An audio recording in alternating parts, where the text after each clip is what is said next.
Good afternoon students. मैं Abhishek Yadav online classes में आप सभी का स्वागत है। पिछली क्लास में हमने पढ़ा था इंट्रोडक्शन ऑफ एग्रीकल्चर। उसी क्रम को आगे बढ़ाते हुए आज हम पढ़ेंगे ब्रांचेस ऑफ एग्रीकल्चर, कृषि विज्ञान की शाखाएं।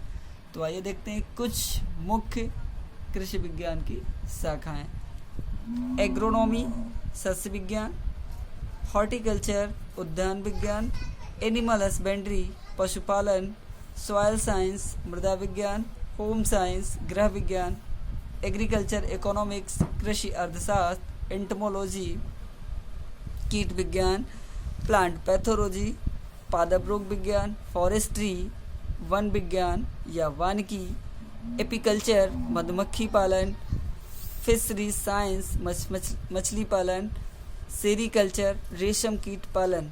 तो अब विस्तार से जानेंगे हम पहली शाखा जो इसकी है एग्रोनॉमी। एग्रोनॉमी जैसा कि हमने पिछली क्लास में बताया था, इसके लास्ट में वाई आ जाए वो ग्रीक भाषा से लिए जाते हैं सब, लेकिन दो अपवाद भी हमने बता दिए थे, तो अपवाद नहीं है ये। तो देखते हैं एग्रोनॉमी शब्द की उत्पत्ति ग्रीक भाषा के दो शब्दों से मिलकर हुई है, एग्रोस प्लस नॉमस। एग्रोस का अर्थ होता है फील्ड, नॉमस का मतलब होता है मैनेजमेंट करना।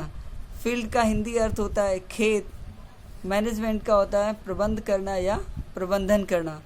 खेत का प्रबंध करना या मैनेजमेंट करना ही एग्रोनॉमी कहलाता है।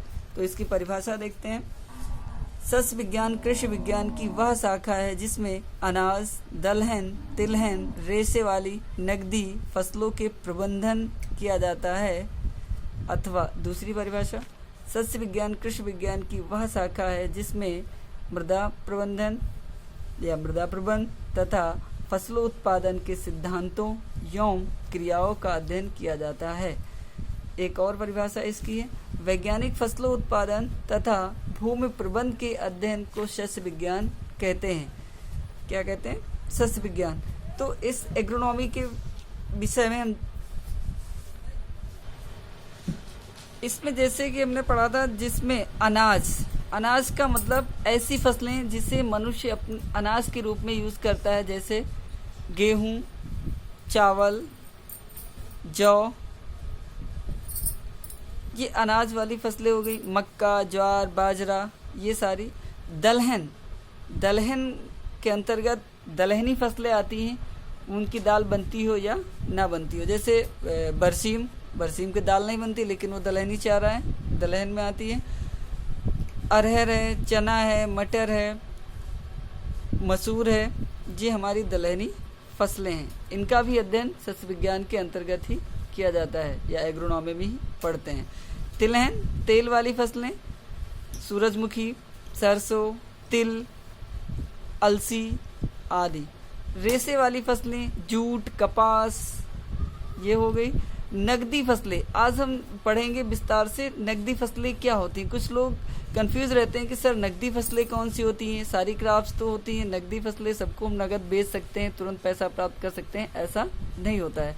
तो आज हम बताएंगे आपको नकदी फसलें होती क्या हैं, किन फसलों को नकदी फसलें कहते हैं। नकदी फसलें वे फसलें होती हैं जिन फसलों को किसान उगाकर अधिक समय तक घर में नहीं रख सकता है, उन फसलों को हम नकदी फसलें कहते हैं। जैसे गन्ना को क्या हम अधिक समय तक घर में रख सकते हैं? नहीं रख सकते हैं। कुछ समय के लिए 10, 15 दिन, 20 दिन तक खेत में पड़ा रहता है, इसके बाद सूखने लगता है, इसको स्टोर नहीं कर सकते हैं। दूसरी फसल है हमारी आलू। आलू भी क्या है? नकदी फसल है। नकदी फसल क्यों है? क्योंकि आलू को भी स्टोर नहीं कर सकते हैं 10, 15, 20 दिन तक। सामान्य ताप पे आलू को स्टोर नहीं किया जा सकता है, इसको स्टोरेज में रखें या फिर घर पे अगर तो रखेंगे तो 2, 4, 10 दिन बस, इसके बाद आलू क्या होने लगता है? खराब होने लगता है। अगली फसल आती है कपास। कपास को भी हम अधिक समय तक रख तो सकते हैं, लेकिन इसमें क्या होता है, इसका जो रेशा होता है वो क्या हो जाता है? खराब हो जाता है, इसकी जो गुणवत्ता हो जाती है उसमें कमी आ जाती है, इसलिए हम कपास को भी अधिक समय तक घर में स्टोर नहीं करते, इसलिए कपास भी नकदी फसल है। तंबाकू भी नकदी फसल है। इन सभी फसलों को हम ज़्यादा समय तक घर में नहीं रख सकते, इसलिए इन्हें हम नकदी फसलें कहते हैं। जैसे कि सरसों, चना, मटर, अरहर, अनाज में गेहूँ, जौ, ज्वार, बाजरा, मक्का, इनको सबकी थ्रेशिंग के बाद हम घर में स्टोर करके 1 साल तक 2 साल तक आसानी से रख सकते हैं, इसलिए इन्हें हम नकदी फसलें नहीं कहते हैं। आपकी ये मुख्य रूप से 4 ही नकदी फसलें हैं: गन्ना, आलू, कपास और तंबाकू। आगे हम पढ़ते हैं हॉर्टिकल्चर। हॉर्टिकल्चर शब्द लैटिन भाषा के 2 शब्दों से मिलकर बना हुआ है। हॉर्टस का अर्थ उद्यान, कल्टस या कल्चरा का अर्थ खेती करना होता है। तो इसके पहले भी हमने उस ट्रिक में जब पढ़ा था तो हॉर्टिकल्चर किसका है, ट्रिक में आप देखेंगे तुरंत पता चल जाएगा किसका है, लैटिन शब्द का है हॉर्टस प्लस कल्चरा से लिया गया है। हॉर्टस का अर्थ होता है गार्डन, कल्चरा का अर्थ होता है कल्टीवेशन। उद्यान विज्ञान कृषि विज्ञान की वह शाखा है जिसमें फल, सब्जी, सजावटी पौधों, औषधि फसलों, सुगंधित फसलों, मसालों वाली फसलों की तुड़ाई के बाद इनका प्रबंधन, विपणन का अध्ययन किया जाता है। अगली ब्रांच है एनिमल हस्बेंड्री। एनिमल का अर्थ होता है लिव स्टॉक, हस्बैंड का वन हु टेक केयर, यानी एनिमल का अर्थ तो जानवरों से, हस्बैंड का मतलब हस्बेंड्री से हस्बैंड लिया गया है कि जो जानवरों की देखभाल करता है वो उनका क्या होता है, हस्बैंड, इसलिए इसे हम एनिमल हस्बेंड्री कहते हैं। एनिमल हस्बेंड्री एक इंग्लिश का शब्द है। किसका है, इंग्लिश का। अब जो जानवरों की देखभाल करता है उसे ही उसका क्या कहते हैं, हस्बैंड। तो देखते हैं एनिमल हस्बेंड्री। पशुपालन। एनिमल हस्बेंड्री शब्द की उत्पत्ति एनिमल और हस्बैंड शब्द से हुई है। एनिमल का अर्थ पशु और हस्बैंड का अर्थ होता है जो उसकी देखभाल करता है। पशुपालन की परिभाषा देखते हैं। पशुपालन कृषि विज्ञान की वह शाखा है जिसके अंतर्गत पालतू पशु के विभिन्न पक्षों जैसे भोजन, आश्रय, स्वास्थ्य, प्रजनन आदि का अध्ययन किया जाता है। अगली ब्रांच जो इसकी है होम साइंस। गृह विज्ञान एक बहुआयामी अध्ययन का क्षेत्र है जिसमें स्वास्थ्य, भोजन, बच्चों की देखभाल, कपड़ा और परिधान, डिजाइनिंग, संसाधनों के प्रबंधन और के अन्य विषयों से संबंधित प्रबंधन का अध्ययन किया जाता है। अगली ब्रांच है फॉरेस्ट्री, वानिकी, जिसे हम पढ़ते हैं वन विज्ञान, जिसमें हम वनों के बारे में, वनों की उत्पत्ति आदि के बारे में पढ़ते हैं।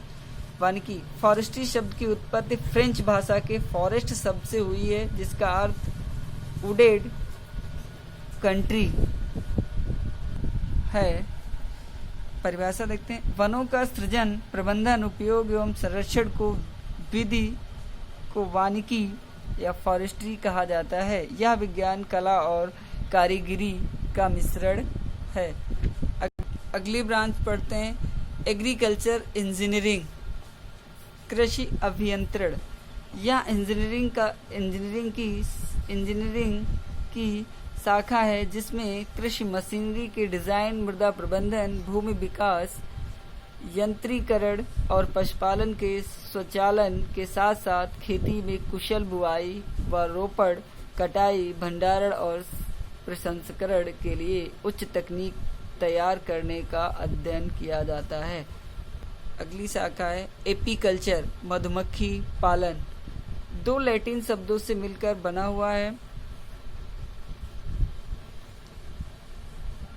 एपीकल्चर की परिभाषा, यह कृषि विज्ञान की एक शाखा है जिसमें मधुमक्खी पालन और शहद के उत्पादन का अध्ययन किया जाता है। अगली ब्रांच है सेरीकल्चर, रेशम कीट पालन। परिभाषा देखते हैं इसकी। सेरीकल्चर कृषि विज्ञान की वह शाखा है जिसमें रेशम कीट के पालन व रेशम उत्पादन का अध्ययन किया जाता है।